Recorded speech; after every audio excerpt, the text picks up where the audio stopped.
Olá, maravilhosos! E hoje aqui mais um podcast. Essa mulher é um sucesso. Quem vai chamar a convidada do dia é a minha colega, amiga e parceira Eliane. Vamos lá? Olá, pessoal! Estamos aqui hoje para mais um episódio do Essa Mulher é um Sucesso e a nossa convidada especial de hoje é ela, essa mulher maravilhosa, incrível, Fernanda Ebert. Seja muito, muito bem-vinda! Seja bem-vinda, Fernanda! Obrigada, amiga. Obrigada pelo convite. Sempre um prazer poder compartilhar aqui contigo histórias, enfim, o que a gente puder contribuir para tantas mulheres aí lindas, né? Obrigada por aceitar o nosso convite, por estar aqui conosco.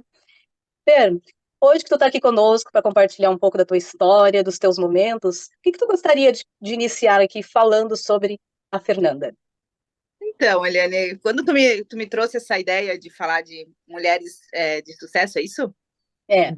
Esse é o título, né? Eu fiquei até surpresa, porque me marcou bem a frase que tu falou, assim, a gente sempre tem a ideia de que mulher de sucesso é mulher bem remunerada, né? Mulher que tem ascensão profissional, enfim. E aí, quando tu me convidas, para mim foi, claro, um prazer enorme, né? Me senti lisonjeada, mas, por outro lado, me fez refletir bastante, assim, né? O que é ter uma mulher de sucesso, né? O que é ser uma mulher que brilha na vida, ou aquilo que as nossas mães diziam quando a gente era pequena, né? Quero ver o que tu vai ser quando tu crescer, né? Então, Uhum. é bacana a gente refletir sobre isso, né? Mulheres de sucesso.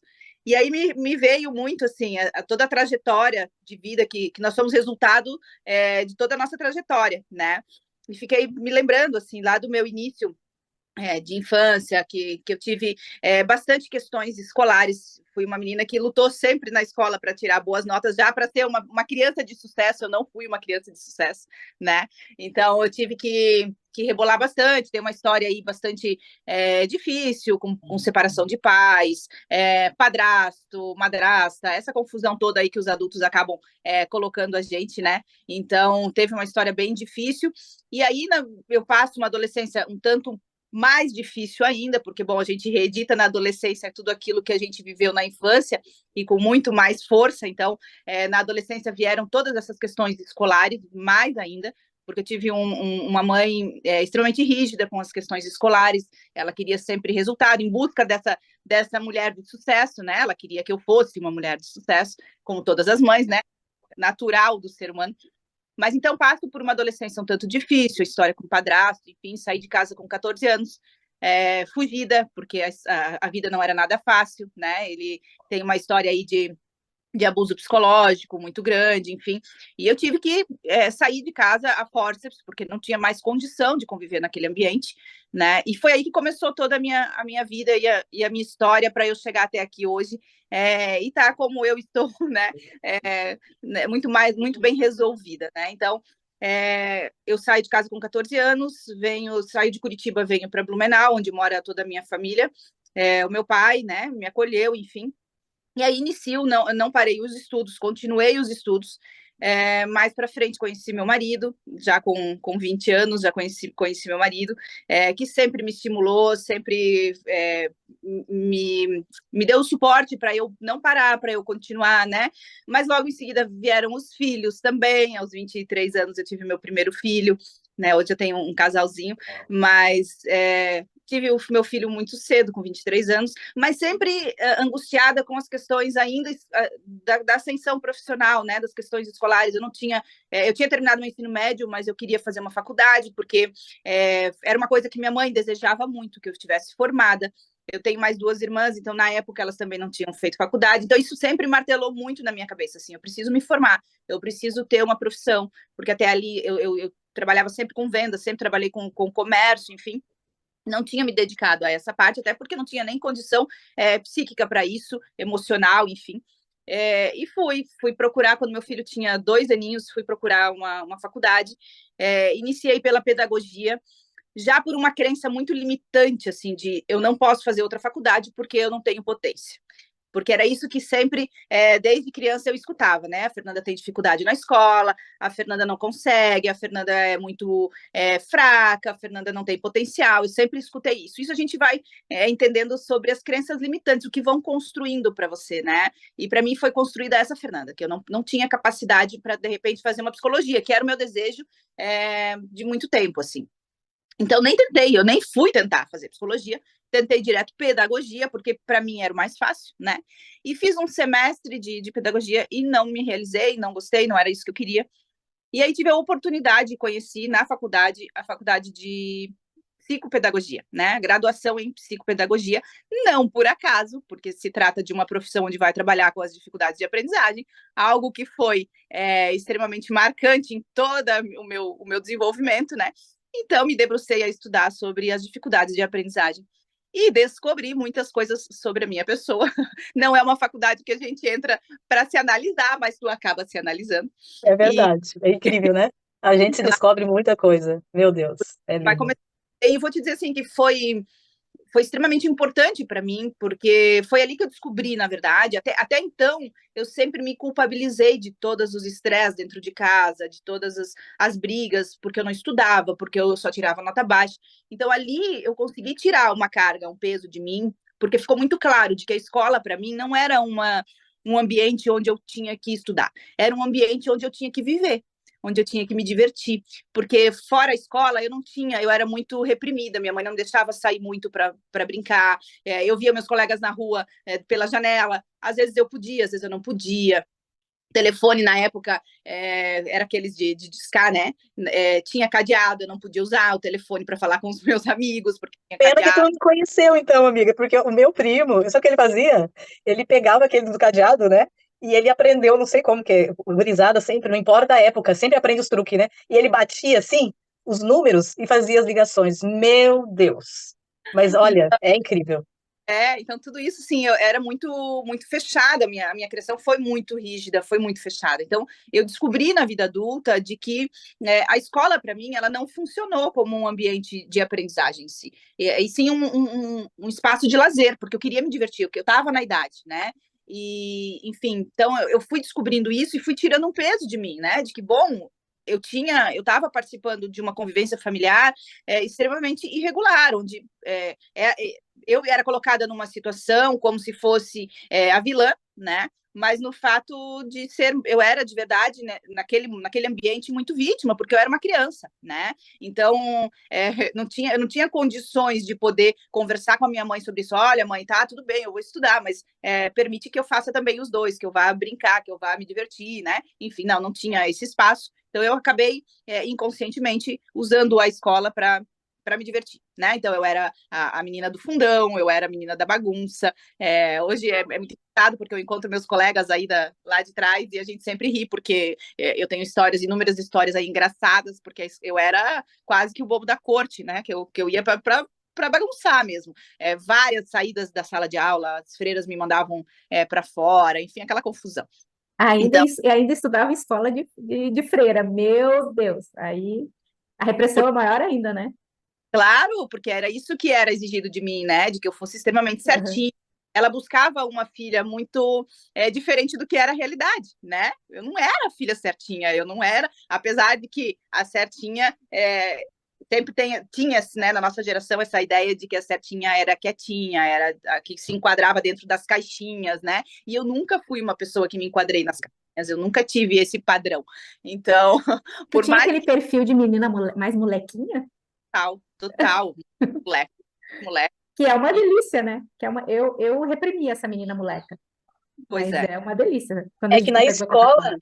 na escola era o momento, como tu disse, né, da diversão, e era o momento onde podia ser a Fernanda. Então, pera aí, aqui eu vou me soltar. E aí, e não tem nada de errado, né? Só que antigamente, os nossos pais, infelizmente, eles passam aquilo que eles aprendem, né? A tua mãe, na verdade, tu é filha de mãe exigente. Isso, muito, muito. É, e ele é essa coisa de certinha, né? Tem um padrão, é como se fosse tudo alinhadinho, e a gente traz isso com a gente depois, essa cobrança, essa perfeição, essa exigência. E tu disse assim: eu não fui uma criança de sucesso. Eu discordo, eu acho que tu foi uma criança de super sucesso, e por isso que tu é essa mulher de sucesso hoje. Porque É, para passar o que tu olha, passou, superou, tu foi sim, mas naquela época tu não se via devido a tudo que tu ouvia. Por isso que a gente fala, né? A gente tem que ter cuidado no que a gente fala com as crianças, porque a gente olhando assim parece que não, mas a criança aumenta 10 vezes mais aquilo que ela ouve, né? Então, com assim, eu certeza. não sou capaz. E isso talvez tu era super inteligente, porque tu é uma mulher inteligente, então tu com certeza era uma criança super inteligente, só não foi estimulada e ouvir que tudo que tu é burra, que tu não é capaz disso, que tu não faz nada direito, faz com que a gente se reprima e entre naquele papel que as pessoas nos impôs ali. Eu também, um pouco diferente, vivenciei isso que tu tá falando. Tanto que eu ficava quietinha e eu escrevia como se fosse, a minha letra parecia sabe aquelas formiguinhas pequenininhas? A professora falava, aumenta essa letra. Mas é que ali a criança está escondendo alguma coisa. Então eu me sentia pequenininha, a minha letra era pequenininha. E quando foi para adolescência, que nem tu falou, eu também eu fiquei rebelde, na verdade. A gente se rebela, né? E aí começa vir mais nomes ainda, porque a gente não está encaixado no padrão que eles querem que a sociedade nos impôs, né? Nos impõe. Mesmo, eu na adolescência, então, pude reeditar tudo que eu vivi na infância com muito mais potência. Então, tu imagina uma criança que não se enquadrava no contexto, vira adolescente e faz o triplo, né? Eu andava com blusa do Metallica, o meu grupo eram os skatistas, porque então a gente vai procurar um grupo para se identificar, né? O meu grupo eram os skatistas, calço bem aberta, larga, coturno, enfim. Então a minha adolescência foi bem marcante, assim. Eu vivi, apesar de que eu vivi todos os processos até aqui bem vividos, né? Então, assim, de Ramones, de camiseta preta, coturno, isso, e olha para ti e não fala. Não. Meu quarto, ele era cheio de pôster do Nirvana, e eu nem gostava do Nirvana, era só para poder ser incluída naquele grupo quando as amigas iam lá em casa, alguma coisa, ai, a Fernanda adora Nirvana, mentira, nem gostava de Nirvana, nem sabia muito sobre Nirvana, mas enfim, só para pertencer. Para pertencer, né? Então a gente vai tentando fazer isso, e eu vou te dizer assim, eu fiz isso até 2 anos atrás, criando modelos para poder pertencer a algo, e eu já vou chegar lá o porquê que eu analiso assim, né?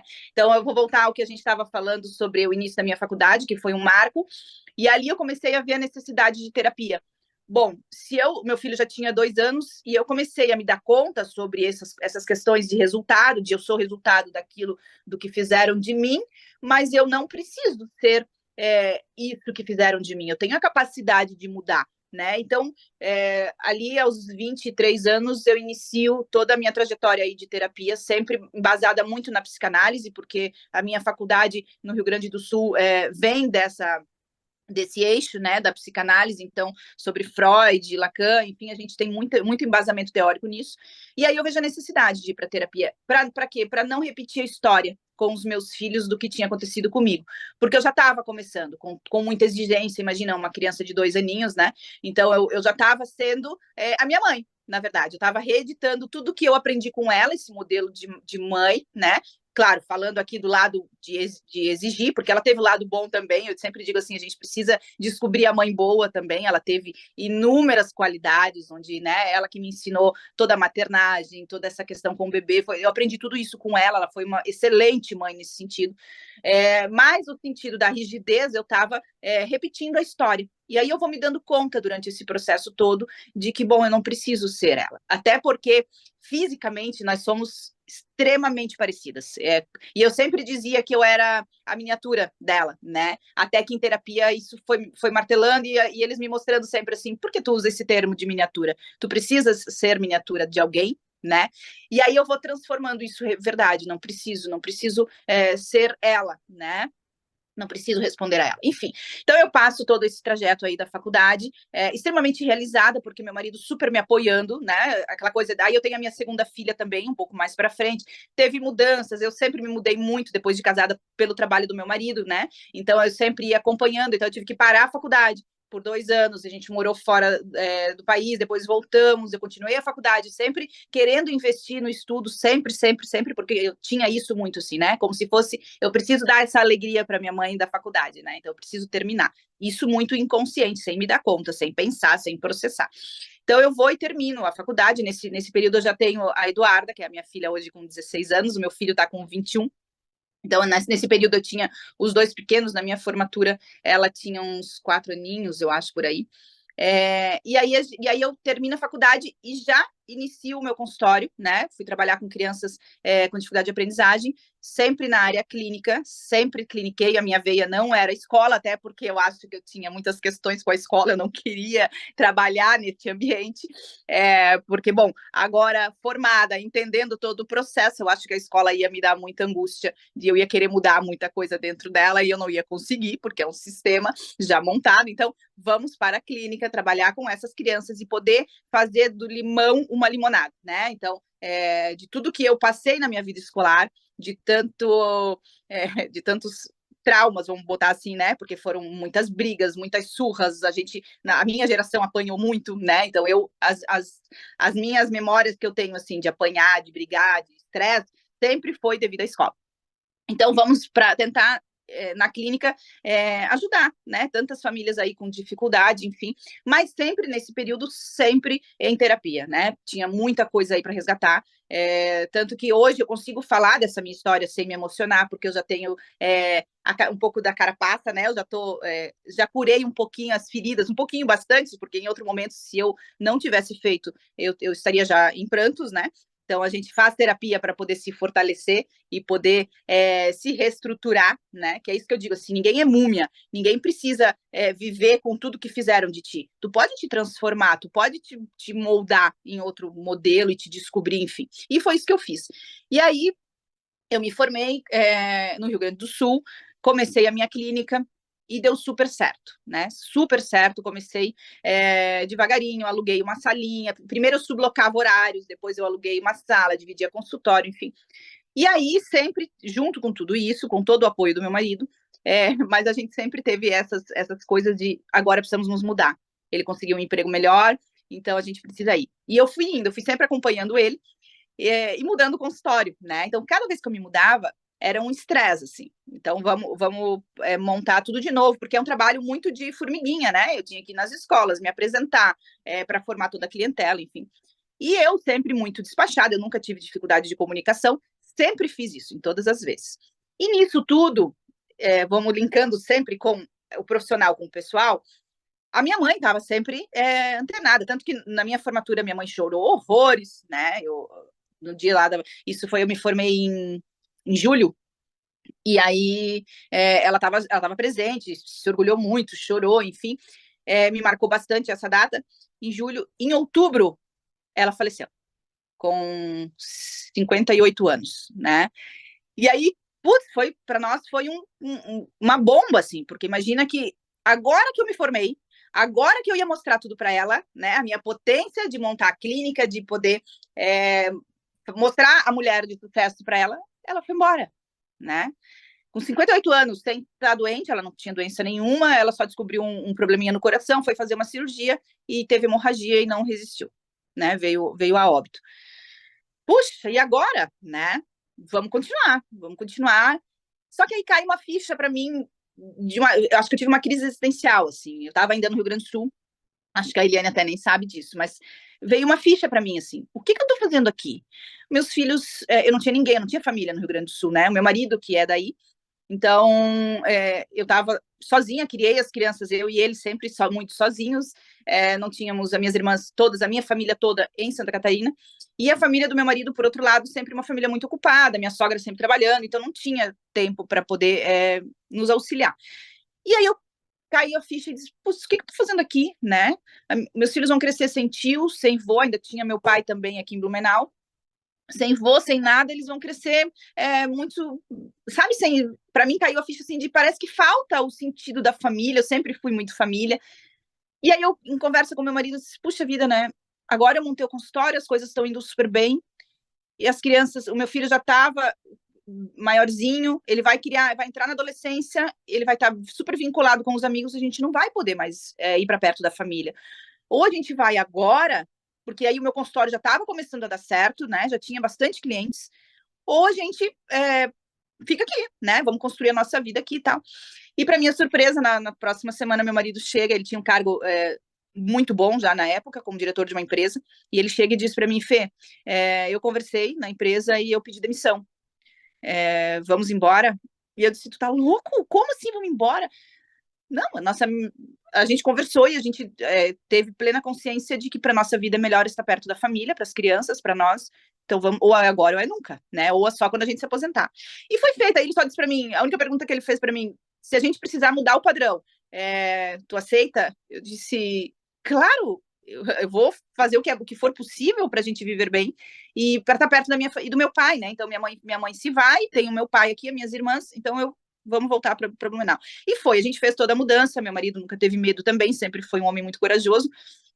Viemos, logo em seguida ele já se colocou no mercado, E eu começo de novo, né? Monta consultório, vamos nas escolas e tal. E logo em seguida, tudo pronto. Consultório já a milhão, né? Eu lembro que eu tinha 1 ano em Blumenau, as coisas já estavam indo super bem. Meu pai adoece, né? Vem com a notícia de um câncer bem agressivo, um câncer já nível 4 de boca, e já precisa de quimioterapia, precisa de rádio, enfim. E aí, bom, vamos lá. As minhas irmãs trabalhando sempre muito, eu tenho 2 irmãs gêmeas, então eram, na época, as 3 que estavam na frente da doença do pai, né? E só que eu, como tinha consultório, sempre muito, com horário muito mais acessível para poder ficar com ele. Então, basicamente, eu e uma outra irmã, que tinha também um horário um pouco mais acessível, que ficamos na frente aí de tudo, mas as 3 sempre dividindo muito para cuidar dele. Não foi fácil, foi 1 ano. Então, entre a notícia da doença até o óbito dele, foi 1 ano de luta, né? E nisso tudo eu com o consultório, e o meu pai super mega orgulhoso, porque eu com o meu pai tínhamos uma história muito de parceria, assim, a gente era muito parceiro, tínhamos uma história de identificação para muita gente ruim, né? Porque a gente, mas assim, para nós, para mim, para ele era um momento nosso que eu também acabei não comentando. Aos 14 anos eu comecei a fumar cigarro, né? Nessa minha fase ali de adolescência. E o meu pai fumava muito, por isso veio o câncer, né? Ele fumava e por vezes, por anos, bebeu muito. Então a junção dos dois acabou resultando no câncer de boca. E aí, mas era um momento, quando eu vinha para Blumenau visitar, antes de me mudar, quando eu encontrava com ele, era um momento nosso. Vamos lá, vamos fumar, porque daí meu marido não fuma, né? Nunca fumou. Então era um momento meu e dele que a gente ia escondidinho fumar um cigarro, né? Então era um momento nosso. Por anos a gente fez isso. E aí até o final da vida dele, assim, foi sempre vamos fumar nosso cigarrinho, vamos estar junto, que era um momento onde a gente podia conversar de fato. Meu pai não era um homem muito sociável, só quando bebia, né? Quando tomava as cachaçinhas dele, aí ele era a pessoa mais extrovertida do mundo. Mas então o que aconteceu? A gente tinha uma relação extremamente boa, até porque foi ele que me acolheu quando eu saí de casa, meu pai sempre muito parceiro. Depois, quando eu tinha as crianças, ele sempre foi muito participativo, ia lá no Rio Grande do Sul, me buscava para eu vir passar férias aqui, me levava, enfim, muita história aí de parceria.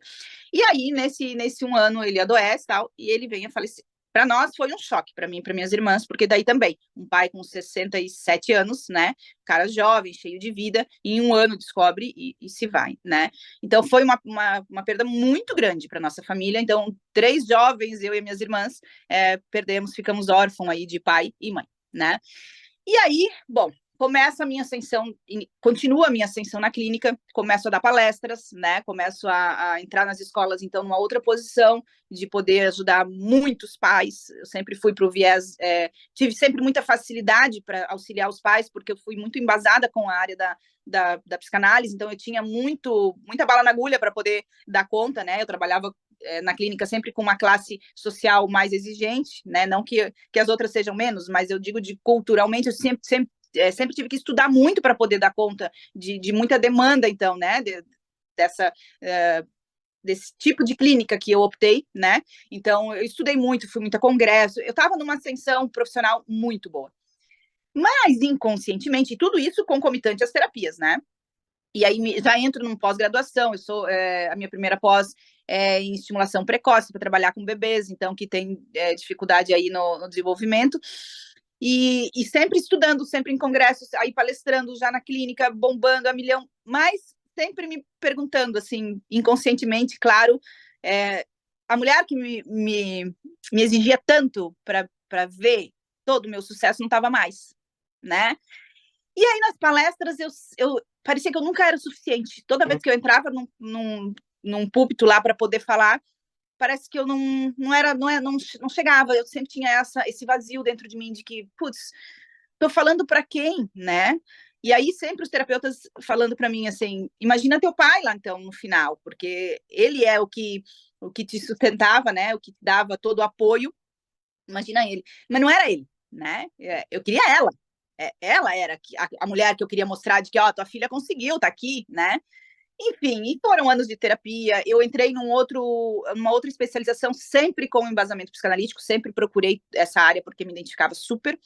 E procurei de psicomotricidade relacional em Curitiba, fiz uma outra especialização, onde ali eu conheci um outro grupo e uma outra metodologia, que era terapia em grupo. Ali super me identifiquei.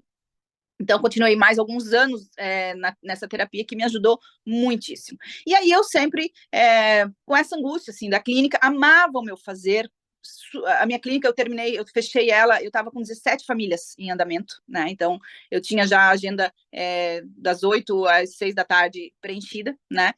Então, a atenção da mulher estava ok, estava tudo certo, estava indo, eu gostava do meu fazer, mas aquilo, como é que eu vou usar a palavra? Ela não me preenchia, mas não era total, eu não era eu, porque daí o que acontecia, né? Eu procurei uma profissão onde eu era realizada, eu gostava do que eu estudava, tanto que eu mergulhava muito nisso, mas não era eu 100%, assim, eu tinha que, socialmente, eu tinha que manter uma aparência, eu tinha, nas redes sociais, eu tinha que sempre manter um cuidado, porque cidade pequena, eu morava, né, em Blumenau, cidade pequena, eu tinha que manter uma certa carapaça, assim, de tipo, não modelo, mas Uma a postura. postura, né? Eu precisava dessa postura de que, bom, se ela trabalha indicando as coisas ideais para se fazer, né? Como é que ela vai aparecer lá na rede social despirocada, né? Então eu tinha sempre esse cuidado. Quando eu saía, não posso beber, né, muito, porque, bom, se entra um pai de paciente, se entra uma família aqui e tal, com meus filhos, tinham que ser sempre bem educadinhos, porque, enfim, eu estava sempre me cuidando, né, socialmente, para que eu mostrasse, então, aquilo que eu falava, né, não que eu não fosse, mas, assim, é uma profissão que te exige um pouco mais dessa questão social, né? E aquilo me angustiava muito, assim, me angustiava porque eu queria ser eu, né? Não queria estar sempre me cuidando, eu queria estar, talvez isso até é uma crença limitante minha ainda, que eu preciso, né? Mas quando eu estava na clínica com nessa configuração, eu exigia de mim isso, né? Eu queria, não que tenha que ser, mas eu exigia isso de mim. Eu tinha que ser um pouco mais certinha, dentro daquela caixinha que aquela mulher, né, lá atrás que me pedia isso, eu estava sendo, né? Eu estava sendo o que a minha mãe sempre pediu, certinha, bem-sucedida profissionalmente. Eu era resultado de tudo que ela exigiu de mim sempre. E aí veio a pandemia, né? Veio a pandemia para dar um tempo aí disso tudo. E aí as crianças, claro, quando houve a pandemia, a primeira coisa é tirar da terapia, né? Ficamos todos muito, muito, como é que é? Privados de tudo, né? E aí a minha clínica fechou, porque não tinha mais paciente, eu pagava aluguel, né? Então, sem clientes, como é que eu ia bancar tudo?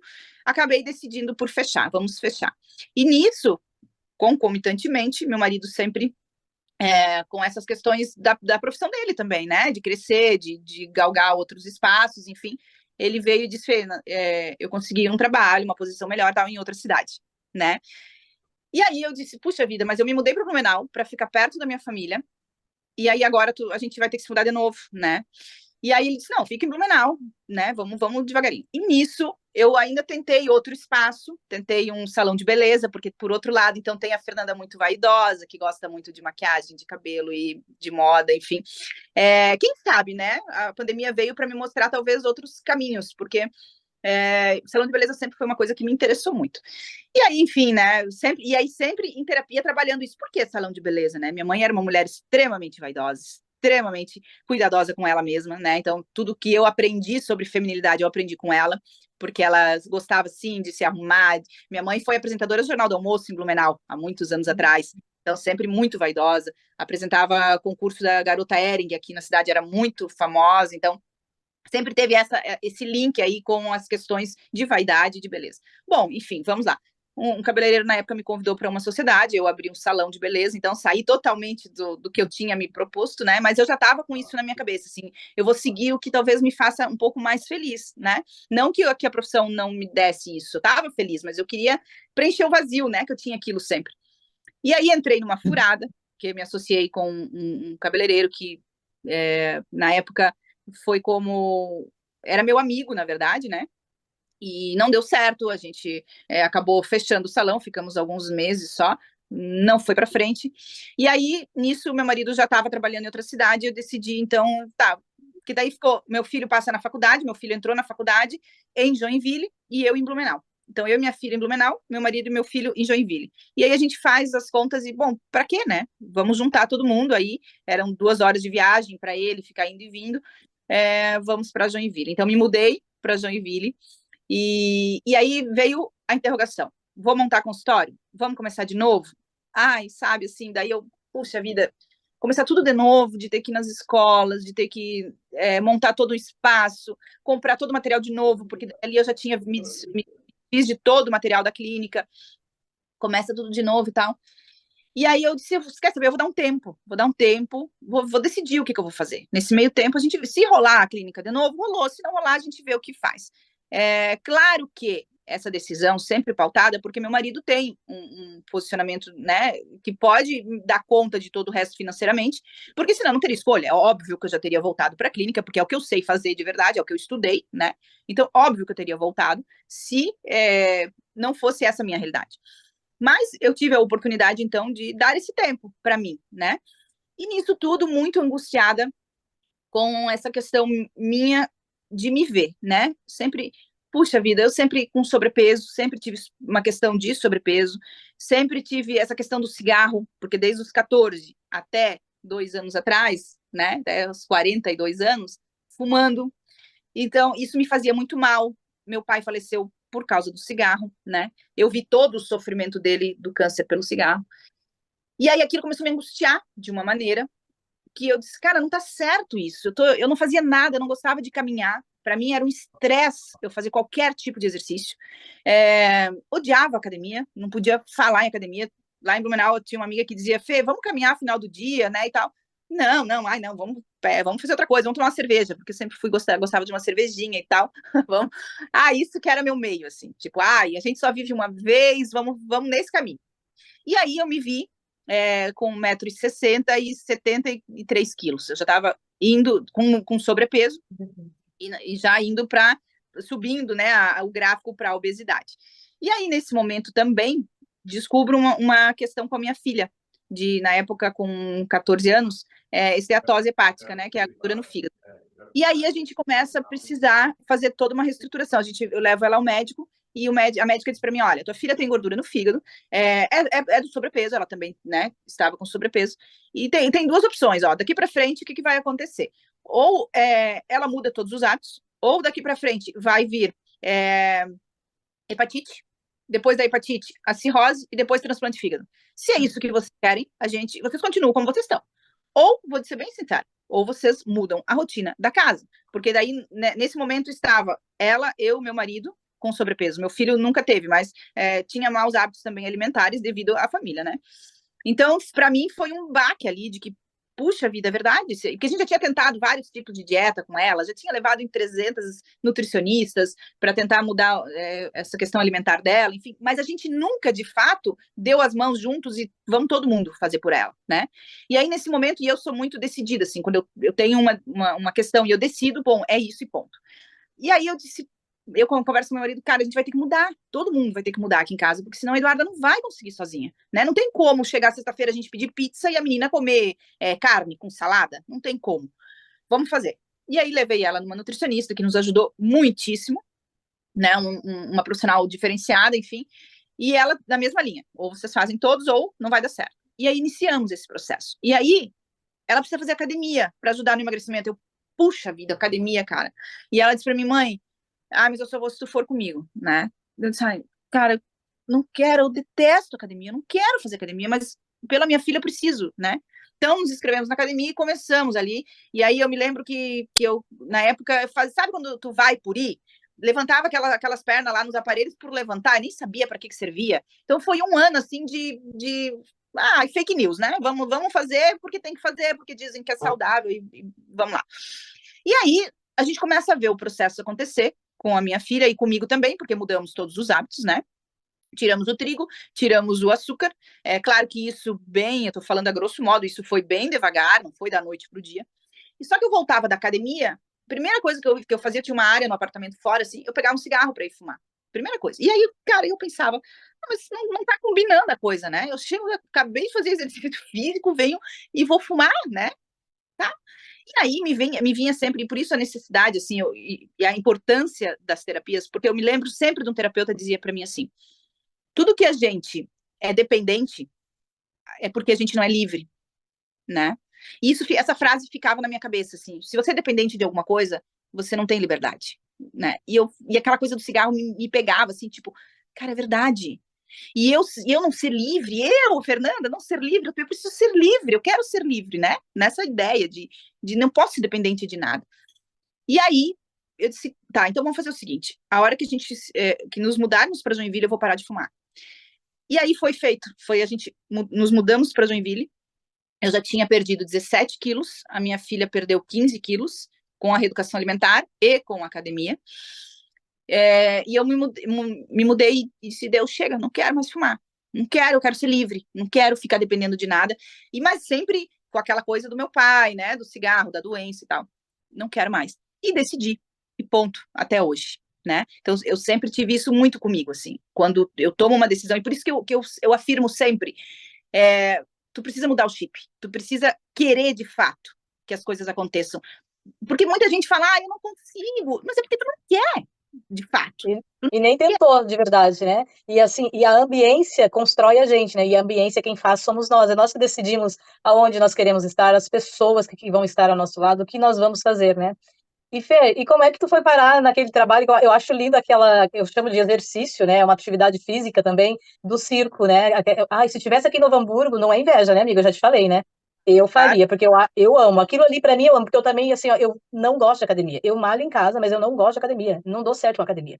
Amiga, eu tinha o mesmo pensamento, assim, de detestar, de não querer passar na frente da academia. Não, Tá? eu não detesto. Eu já fui, mas assim, é que também é o lugar que eu fui, não é a ambiência que eu quero estar, também E, ajuda. Então, eu pego e faço em casa, mas exercício, sim, é muito importante, né? Tu até falou ali dos 73 quilos, eu também já cheguei a quase 78 quilos, e aí foi onde eu falei, basta, chega, né? E a importância da gente se olhar, nem tu falou na terapia, tu foi se construindo, reconstruindo, e estando mais presente nessa mulher que tu é de sucesso, sendo quem tu é de verdade, né? Mas conta pra mim um pouquinho lá do circo, como que chama o nome, fala, me corrige, por favor. aí, o que aconteceu, né? Nesse período então, de emagrecimento, porque eu não fiz acompanhamento com profissional nenhum, foi a minha filha, mas respingou em mim, porque o ambiente já estava propício para isso, né?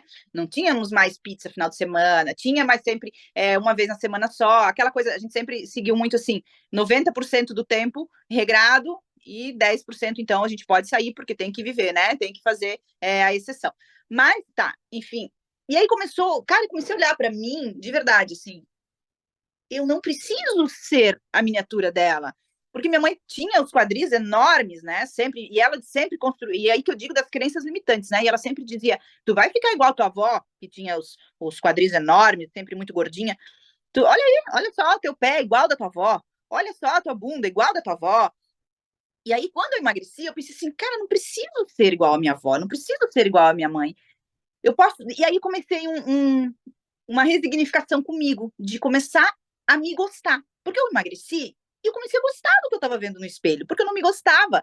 Eu estava contando para minhas amigas até faz pouco tempo, de que faz o quê? 1 ano e que eu usei biquíni. Sempre usei maiô na praia. Né? Nunca botei Em uma das minhas terapias em grupo que eu fiz em Curitiba, uma das sessões foi de libertação assim do corpo mesmo, porque eu consegui botar um macacão justo, igual esses que eu faço no circo, eu nunca tinha colocado, porque eu tinha vergonha do meu corpo, né? Nunca, jamais vou colocar uma coisa tão justa, eu sempre me escondi atrás das roupas largas, né? Então, começou esse processo de eu me gostar. E aí eu me mudo para cá, a gente muda a academia, me identifico com uma academia extremamente bacana, né? Os professores super disponíveis. Comecei a fazer um acompanhamento com um profissional também, muito bacana. E aí eu disse, tá, mas eu vou para academia por obrigação, porque eu sei que aí eu comecei a me dar conta de que eu precisava disso, comecei a estudar mais sobre isso, porque eu não tinha muito conhecimento, na verdade, sobre a questão de corpo, né, de músculos, nada disso, nunca me interessei. E eu comecei a estudar de que para eu envelhecer bem, para eu poder dar conta de mim na minha terceira idade, eu preciso de músculo, porque senão eu não vou levantar do vaso sanitário, porque senão eu vou precisar de alguém para limpar o meu bumbum, né? Então, e aí, nisso tudo, eu disse, cara, então tá, academia é o básico, eu preciso, ponto. Não tem discussão isso, porque está comprovadíssimo pela medicina e por todos os meios aí de estudos de que a gente precisa de músculo para envelhecer bem. Ponto, não tem discussão. Agora, eu queria achar alguma coisa que me desse prazer e que eu, né, essa coisa. E aí, eu no Instagram vi aqui em Joinville a escola de circo. E eu tenho um sobrinho que sempre foi muito molecão, e ele sempre falava, eu queria tanto fazer aula de circo e tal. E aquilo ficou na minha cabeça, assim, puxa vida, aula de circo. E ele sempre dizia, eu sei que em Joinville tem, né? E eu fui atrás, e fiz uma aula experimental, e amei, amei, me identifiquei, o professor 10, né? Tipo, e aí eu pensei, tá, vamos fazer vou subir, né, no tal do tecido e vamos ver se eu consigo. Menina, é muito difícil. Tu tem que subir com o teu peso todo num tecido. É diferente da academia que tu vai pegando peso aos pouquinhos, tu vai aumentando conforme tu vai conseguindo. No circo, é uma vez só, tu tem que subir com todo o teu peso, né? E aí puxa vida, e esse meu professor, ele é tão 10, assim, que ele começou a tirar foto, né? De a gente lá em cima esticada, aquelas poses lindas, maravilhosas. E eu comecei a me ver, e comecei a ver em mim uma Fernanda que tava se amando, que tava gostando, né? Que tipo, cara, é isso, é isso. Eu comecei a olhar para mim, sabe? E aí, nisso tudo, a psicopedagogia foi por água abaixo, porque, bom, não vou começar de novo, não tô com vontade, tô numa outra vibe, tô num negócio aqui que tá bom, tô cuidando de mim, tô cuidando da minha família.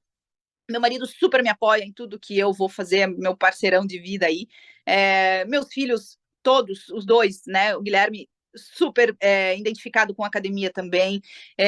A Eduarda, parceirona de academia. Então, minha vida mudou 360 graus, assim, aquela pessoa sedentária, que fumava, dentro de uma clínica fechada, né, sem poder, porque era uma profissão que eu não podia ter amizade com ninguém, eu não podia ter amizade com os pais dos meus pacientes, né, porque eu tinha que dar conta de outras. Como é que eu ia dizer para uma mãe que ela tinha questões com a criança se eu era amiga dela? Amigo a gente dá conselho, na clínica a gente tem uma outra posição, então eu não podia ser amiga das mães, né, que eu atendia. Então isso tudo me angustiava muito. E aí eu fui, e agora eu estou vivendo esse momento assim de descoberta de mim. Eu acho que eu tive a crise dos 40, a crise existencial dos 40, depois que eu fiz 40, de tipo, oh, a vida tá passando? A vida tá passando? E aí? Tu vai viver pelo que os outros acham que é melhor?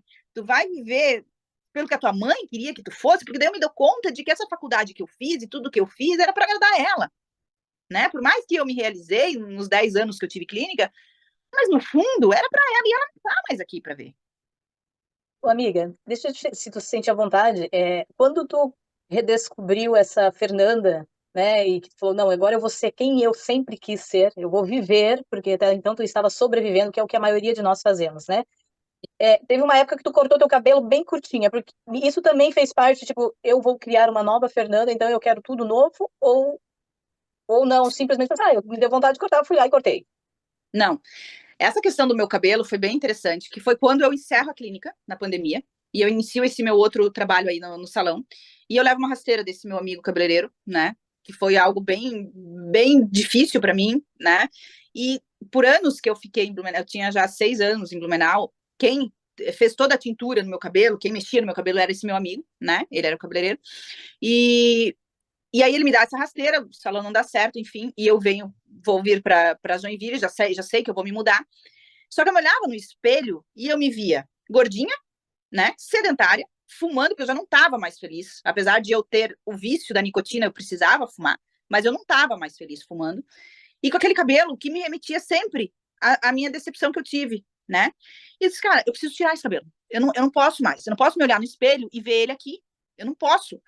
Fui lá e pintei de preto meu cabelo. Preto, eu não quero mais ser loira. Ficou negro.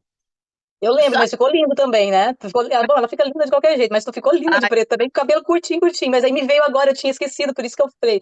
Daqui a pouco é um assunto que tu não queira falar, e tu fica à vontade, tá? Mas é que me veio pra mim te perguntar o porquê daquela fase. Eu entendi isso também, que era a renovação.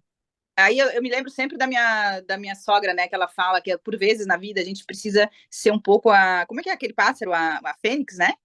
Que sobe na montanha e tira todas as Renasce penas, das cinzas, a Fênix. A né? que renasce Foi das cinzas.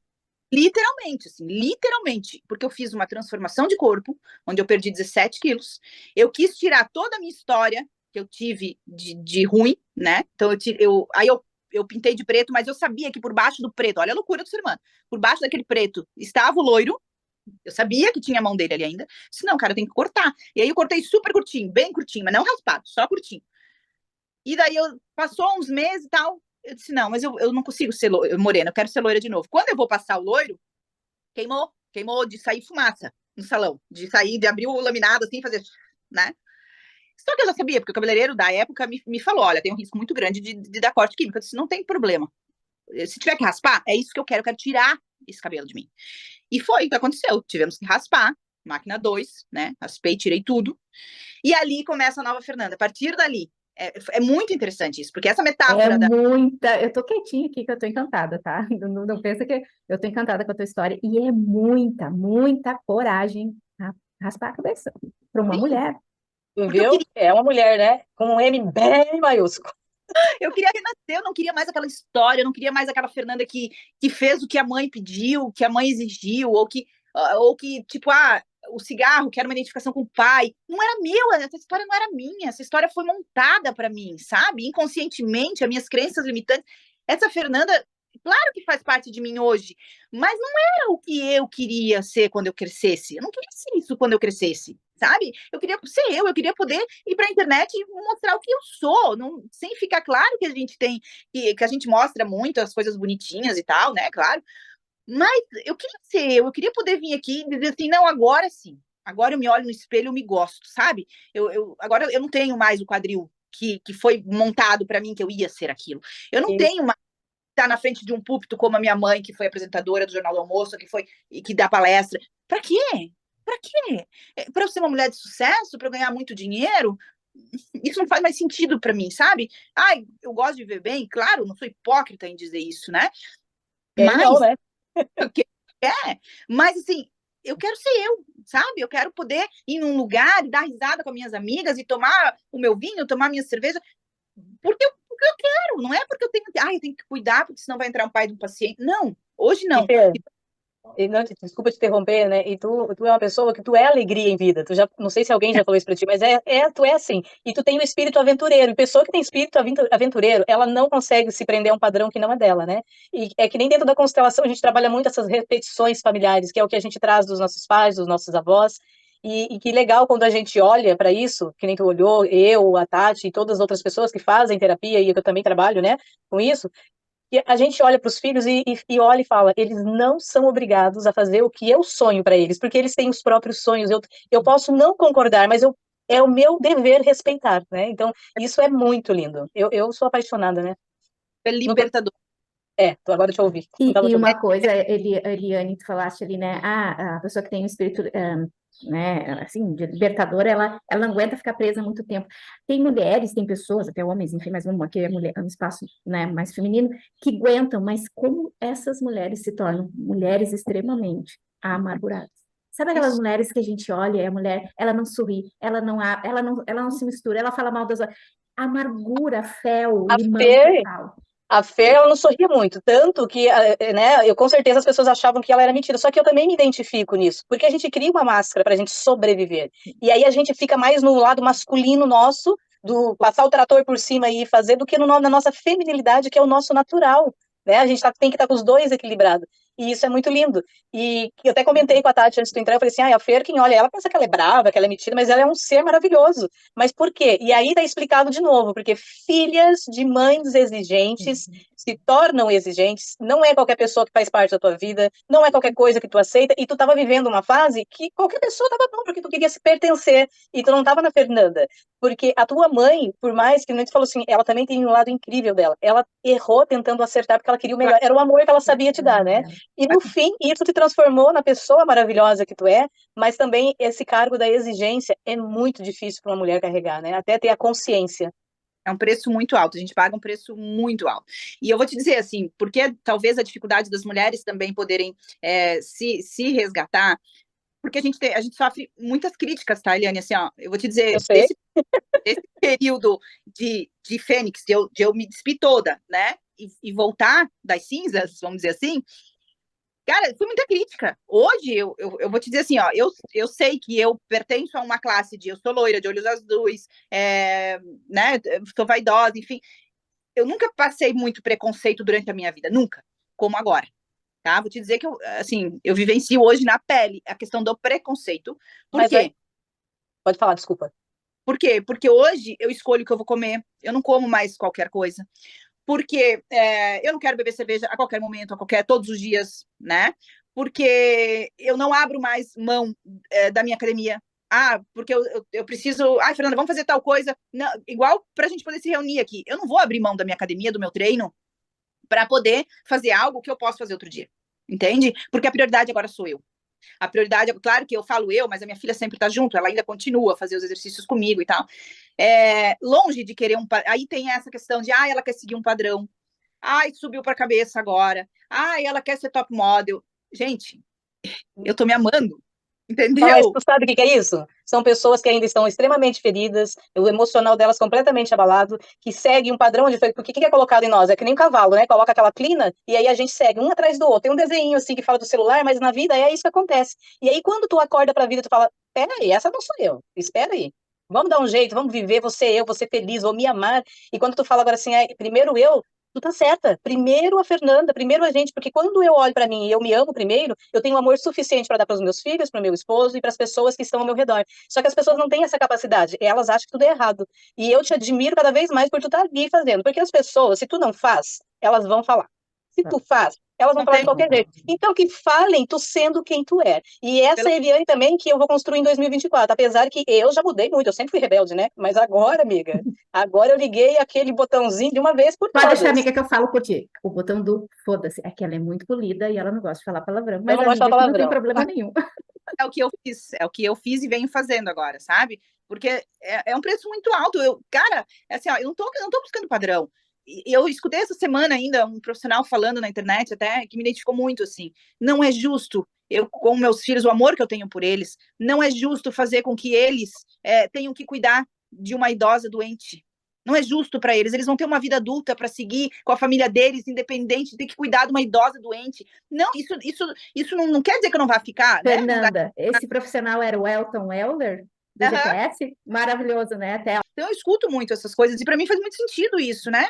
Poxa, por que eu vou dar esse sofrimento para os meus filhos? Não é justo. Eles têm a vida deles, eles têm que seguir. Então, nada melhor do que eu poder dar conta de mim até eu fechar meus olhinhos, né? E é isso, só que isso não vai acontecer lá na frente, não vai cair do céu. Eu preciso plantar agora, eu preciso construir os meus músculos agora, e eu não estou falando de ficar musculosa, eu estou falando de transformar a gordura, que não vai me levar a lugar nenhum, em músculo para eu poder levantar meus netos, para eu poder fazer o básico que um ser humano precisa, né? A minha avó faleceu esse ano, até 98 anos, e vamos botar aí, os 5 últimos anos dos anos dela, ela começou com demência, porque tinha muito sobrepeso, precisou ir para cadeira de rodas, então foi uma mulher que, claro, da geração dela, né, não tinha isso, mas talvez se tivesse construído outras coisas, não teria penado tanto, sofrido tanto como sofreu, né?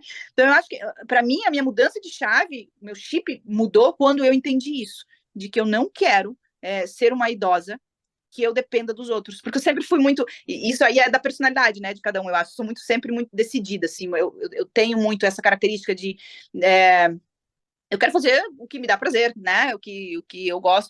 Só que, por um outro lado, por exemplo, dieta é uma coisa que eu não posso ir sempre só no que me dá prazer. Essa ficha caiu para mim também. Por que as pessoas querem viver só no prazer? Né? Por que a gente quer viver só no prazer? É só hoje, eu vou comer esse bolo, a gente não vai morrer mesmo. Sim, a gente vai morrer. Só que a gente precisa, até morrer, a gente precisa viver bem, né? E se eu comer açúcar todos os dias, o resultado não vai ser bom. E tem Né? o famoso eu mereço, né? Só hoje eu mereço, né? Eu mereço. Eu trabalho tanto, eu estudo tanto, eu faço tanta academia. Então eu posso. Não, tu não pode, porque é o pouquinho aqui, mais um pouquinho de amanhã, mais aquela cervejinha de amanhã, mais. Então, assim, isso tudo para mim faz muito sentido agora. Então eu não posso me permitir chegar lá na frente com maus hábitos, né? Então isso tudo dá muito estranhamento a todo mundo, e por isso que eu falo do preconceito, né? De que, que mulher chata, que né, não come mais. Eu levo a minha comida agora nos lugares, claro. Quando eu vou em lugar que eu não posso levar comida, eu me organizo, né? Ou eu janto antes, esses dias eu fui numa confraternização, eu sabia que lá ia ter carne, eu já tinha visto o cardápio, ia ter carne e salada, mas antes de sair de casa eu comia os meus legumes, porque eu tenho né, um planejamento diário, então eu comi meus legumes antes, cheguei lá, eu comi a carne e a salada. Fernanda, tu não come mais doce? Porque, bom, eu como doce no sábado. Eu tenho uma refeição livre por semana, sabe? Então, isso tudo dá muito estranhamento na maioria das pessoas, porque não é hábito. O hábito é tu viver no prazer, a todo momento. Durante o dia, um docinho, durante a noite, um descanso, a bebida alcoólica. O normal é esse. Grande maioria das pessoas vivem assim. Mas eu escolhi que eu não quero viver assim. E aí eu pago um preço alto por isso, porque é difícil esse entendimento, né? Talvez as pessoas se deem conta disso só lá na frente, talvez seja um pouco tarde, né? E aí Tu tu diz para elas agora assim, ó, minha vida, minhas escolhas, minhas regras. Eu escolhi viver, eu estou viva, tu diz para elas. É.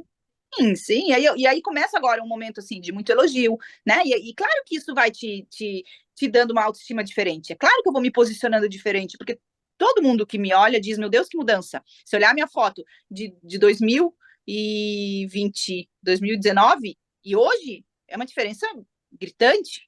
E esses dias eu escutei um profissional dessa área de corpo, de autoestima, né?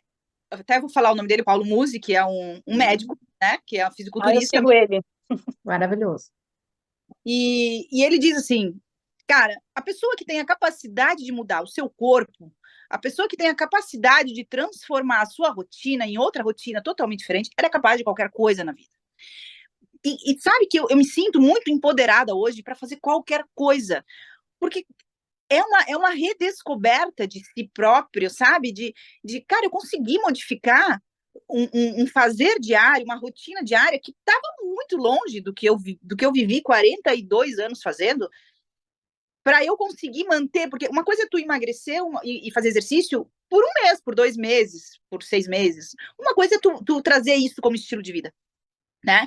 Então, o Paulo Musi, eu sempre escuto ele e ele fala isso, assim, a pessoa que é capaz de se transformar, ela é capaz de qualquer coisa na vida. Então, vai muito além de dinheiro, vai muito além de status social, né?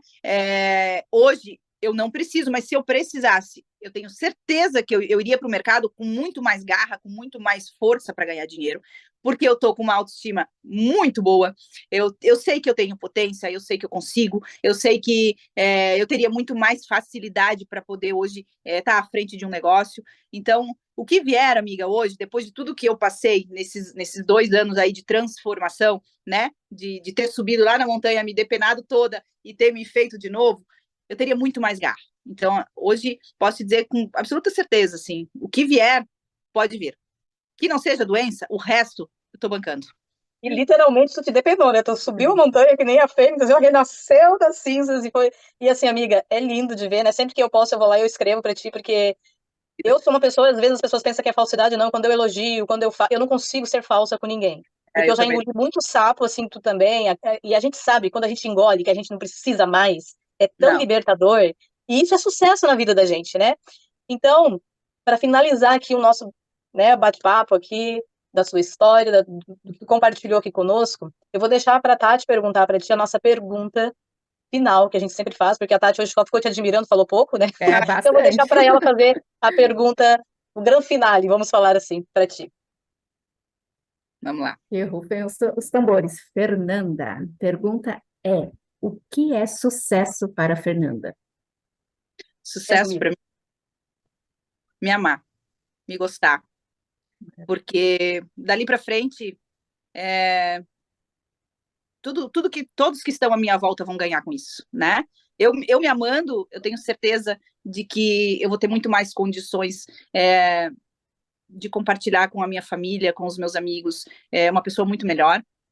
Nesse caminho todo, a gente perde pessoas, né? Só quem tem a maturidade para entender que a vida é assim. Alguns vão ficando para trás, outros novos vão chegando. Mas para mim o sucesso hoje, por isso assim, no começo eu iniciei agradecendo vocês por essa frase, porque eu não tinha me colocado, isso contribuiu para mim, eu não tinha me colocado ainda como uma mulher de sucesso, né? Mas de verdade, é aquela história do avião, né? Para tu salvar o teu filho, tu precisa primeiro botar a máscara em ti, né? E é o que eu tenho feito, assim, para eu poder trazer um pouco mais de alegria e felicidade para os meus filhos, para o meu marido, eu estou trabalhando em mim. Então, sucesso para mim hoje é poder olhar para mim, olhar para dentro e estar bem com a Fernanda. E Acho que é assim, isso. ó, ouvindo o que tu falou agora, o intuito desse programa aqui, quando ele veio para mim, antes de eu me tornar terapeuta, era justamente isso. E eu ouvi tu dizendo assim, nossa, quando falou para mim participar, eu não tinha me olhado como sucesso, é isso, fazer com que as mulheres se olhem, para que elas vejam que elas são sucesso, e elas são baita sucesso, todas nós somos. E cada um vai entrar no seu processo, só que se não se permitir, vai ficar naquele mundinho, naquela vidinha, se vitimizando, porque a gente se vitimiza, assim, tem Não, dores, tem sofrimento, mas tu tem escolhas, né? Se tu vai ficar no vitimismo, naquele mimimi, eu não tenho mais paciência pra gente mimizenta, eu já percebi isso, não tenho não. mais. Isso Então, também, tá, Eliane? Desculpa te interromper, mas assim, ó, essa questão, sair da posição de vítima. Eu sempre estava na posição de vítima. Coitadinha, eu apanhava do meu padrasto, coitadinha, minha mãe era extremamente rígida comigo, coitadinha. Sempre olhava para mim como a coitada, a vítima. E aí, depois de muitos anos, né, em divã, que eu fui visualizar de que, cara, enquanto tu não tirar a coitada da tua vida, tu não vai ser nada, tu não vai conseguir, né? Então, hoje não tem mais nada de vítima, não tem. Tudo que acontece comigo é resultado do que eu faço, do que eu vivo. Se eu vou querer viver bem lá na frente, eu tenho que plantar hoje, né? E aí as pessoas assim, mas coitada, né? Olha para outra lá, coitada, olha a história dela. Ela não é múmia? Ela não é múmia. Ela pode buscar? Ela pode. Tem vários recursos hoje em dia, tem internet, tem muita coisa que a gente precisa modificar. Não precisamos ser resultado do que fizeram com a gente, né? Exatamente. Então, assim, é isso. Eu acho que eu né, conheci você através da Eliane, e hoje aqui, nesse momento, né, e eu fiquei encantada com a tua história, uma mulher, assim, de muito sucesso, e o que mais me encantou é, assim, esse zelo com a família, né, porque esse marido é sucesso porque vocês dois construíram uma família de sucesso, né? E o Volney é uma pessoa, ele não é só um marido, ele é um ser humano incrível, né, Fer? Nossa, o Volney é incrível, então, ele é assim, muito amável, ele é um doce de pessoa, ele é um grande empresário, ele é um grande pai, ele é um grande marido, ele é um grande ser humano, né? Vamos falar dele aqui então, também, que ele merece. Eu consegui isso porque ele sustenta vocês, é o casal. Não é né? Tá? Essa coisa de ele sempre dizer para mim, vai, tu consegue, vai dar certo. Bom, o convite da Eliane aqui, ele super adorou. Meu, Fê, que legal, sabe? Então, tu ter uma pessoa assim do teu lado também é muito, muito incrível, porque tu vai te empoderando também, né? E isso é uma outra coisa que talvez em outro momento, para a gente trocar também, ou até com outras mulheres, de poder fazer as escolhas dos seus parceiros de vida, né? Isso também é sucesso. Eu vou te dizer assim, para mim, na minha vida pessoal, do meu casamento, foi uma escolha de muito sucesso, porque ele não é só um marido, ele é o meu parceiro de vida que eu escolhi, e a gente tem uma história lindíssima aí, 23 anos de casamento.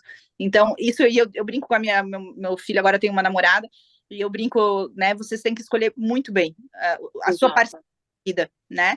Porque é isso que vai falar do teu futuro. Porque se tu tem um parceiro bacana, as coisas vão muito bem, né? Então, escolham parcerias, porque isso vai fazer toda a diferença. Então... E ele é um ser humano, assim, né, o esposo da Fer, o Volney, ele é extremamente respeitoso, educado com as pessoas. Eu olho, assim, ele tem mais outras, assim, também, e sabe respeitar o outro, o espaço do outro, e isso é incrível, né? Eu sou fã desse casal, né? Então eu sou suspeita de falar. Então vamos, em algum momento, chamá-la novamente para nós falarmos a respeito de relações, que hoje, assim, a gente tem muito que falar a respeito, né? Que é muito importante, né? Relações, casais. Mas, meninas, quero te agradecer. Parabéns para vocês, assim, desse projeto. Eu acho que é sucesso, vocês também, né? Estão trazendo aí um projeto de sucesso, porque tem muita mulher que precisa muito se ver, se visualizar uma mulher de sucesso, né? Então, parabéns para vocês. Um colaborou. Tu é uma das que demorou, mas deu certo, né? Quando tem que dar, dá. Eu quero te agradecer do fundo do meu coração, tu sabe que eu te amo. Obrigada por estar aqui, por se permitir. Parabéns, mais uma vez, por se tornar uma pessoa incrível cada vez mais, sendo quem tu é na tua essência, sendo a Fernanda e se permitindo viver e ligando o botãozinho do FODASE lá. Obrigada, amiga. Obrigada. Ai, adorei. Parabéns para vocês. Muito obrigada. Beijo no teu coração e nós vamos nos falando, viu? Tá bom. Grande beijo e até a próxima. E é isso, gente. Hoje, esse foi o nosso episódio dessa Mulher é um Sucesso. E como sempre, a gente fala, curte, deixe teu comentário. Se você quiser indicar uma mulher que tu admira para estar conosco, nos envie que nós estaremos entrando em contato. Muito obrigada e até o nosso próximo episódio.